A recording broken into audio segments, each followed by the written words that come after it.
కనబడుతుంది చూద్దాం ఉండి ఏమంటా. ఆహా ఉయ్యాల పోరామ ఉయ్యాలో కవితమ్మ వచ్చిందే ఉయ్యాల. ఎక్కడ ఉయ్యాలి దేకిలింగే ఉయ్యాలకు పోయినాయి మీ కాలంలో, ఇప్పుడు మా కాలంలో దేకిలింగే పోయినా ఉయ్యాలలు. ఓ అమ్మా ఇప్పుడు ఆడికి వచ్చింది కథ, ఆడికి వచ్చింది డ్యాన్స్ లకు వచ్చింది. ఇక ఎకరానికి 10,000 కాదు 50,000 ఇవ్వండి అని చెప్తుంది. మాటలకి ఏమి పైసలు పెడితే వచ్చేటి ఉన్నాయా మాటలు. మానవతా దృక్పథంతో రైతన్నలను ఆదుకోవాలి. ప్రభుత్వానికి తెలంగాణ జాగృతి అధ్యక్షురాలు కవిత డిమాండ్ ఆటరా దేవుడు. ఉంటది మా యొక్క మాటలన్నీ ఇంత లంబాష మాటలు కోటలు దాటాయి, శాతలు మాత్రం మన గడియలు దాటాయి. మరి ఏం చెప్తావు కవితమ్మకు? కవితమ్మ వచ్చింది, ఈ కవితమ్మకు ఏం చెప్తావు నువ్వు? కవితమ్మ బాపు ఉన్నప్పుడు రైతులకు ఏ మెలుగా పెట్టిండే కాక ఇప్పుడు వచ్చి నీతులు చెప్తున్నది గాని మనం చెయ్యం గాని మందికి చేయమని చెప్తాం అన్నట్టు ఇప్పుడు వచ్చి వివరం చెప్తుంది. గీయక్క నువ్వు నీ అయ్య గంత మంచి చేస్తే నువ్వు గా ఇంట్లోకి ఎందుకు బయటకు వస్తేవి? నీ అయ్య దగ్గర పోయి చెప్పరాదు బాపు, నువ్వు ఇంట్లో కూర్చున్నకే ఓనాడు బయట రైతులు ఆగమవుతున్నారు, పొరగాలాగమవుతున్నారు కొలువులు లేక. నువ్వు ఏందో మళ్ళీ రేవంత్ నాకు జర అనుభవం తక్కున్నది నీకన్నా నువ్వు పోయి చెప్పు అని అన్నకు పాయ మరి అయ్యకు. కొత్త వేషం కట్టింది ఏమోదో ఏమో అవగాని కాక నువ్వు బాగా గమనించు. ఈమె ముందుగాల తెలంగాణ అమ్మ ఇట్లుండే ఇట్లా నాలెక్క ఇంటర్కలు వేసుకొని ఫ్యాషన్ గా ఉంటుండే, అప్పుడు ఎక్క ఫ్యాషన్ ఉన్నది.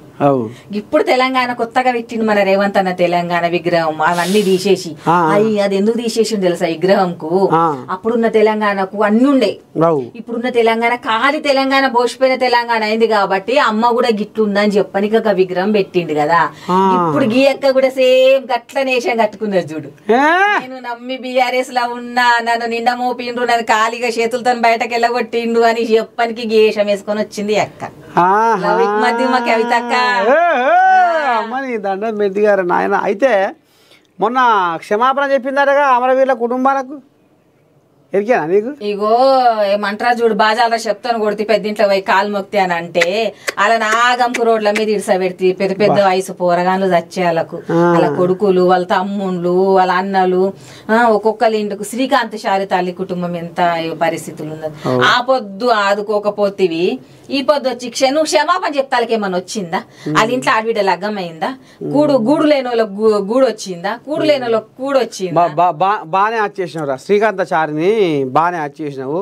వాళ్ళ అమ్మకి ఫోన్ చేద్దాము, మరి వాళ్ళ అమ్మ ఎక్కడ ఉందో ఏం కథ చూద్దాము, ఏమంటుందో. ఏం పేరు? శంకరమ్మ కదా? శంకరమ్మ పేరుకు లేకుండా వాయ పాపం శంకరమ్మ. ఆ ఉసురులకు తలగాలి, నువ్వు క్షమాపణ చెప్తే అయిపోతుందా? ఆ తల్లికి కొడుకొస్తాడు. అవు అయితే మొన్న ఈమె ఇప్పుడు జనం బాటని పెట్టిందిగా, పెట్టి అమరవీరుల కుటుంబాలకు మేము మా అయ్య అందరిని ఆదుకోలేకపోయిండు, కొంతమందికి సాయం చేసినాం, ఇంకా కొంతమంది ఉన్నారు, నేనైతే క్షమాపణ చెప్తున్నా అమరవీరుల కుటుంబాలకు అని చెప్పింది మొన్న. నేనైతే మొత్తమే వద్దన్నా. కవితమ్మ నువ్వు వాడికి పోకు, అమరవీరుల స్తూపం కాడికి పోకు, నువ్వు వాడు దండం పెట్టకు పోకు. ఎందుకంటే మీరు చేసిన ఉద్దారకం ఆయన మీ అయ్య కొట్టి మళ్ళీ చచ్చిపోతారు అంతేనా? హలో బాగున్నారా అమ్మ? శంకరాక శనార్థి తల్లి బాగున్నారా? ఇక ఇప్పుడే మిమ్మల్ని ఆచేస్తున్నాం. శ్రీకాంతాచారి ఆ మాట రాగానే అయ్యో శంకరాక ఎటువా అని ఆచేస్తున్నావు. అమ్మ నువ్వు లైవ్ లో ఉన్నావు అక్క? లైవ్ లో ఉన్నావు, మార్నింగ్ న్యూస్ లైవ్ లో ఉన్నావు. అయితే ఏం లేదు కానీ మొన్న ఈ ముచ్చట ఎందుకు వచ్చిందంటే ఈ కవితమ్మ మొన్న అమరవీరుల స్తూపం కాడికి పోయి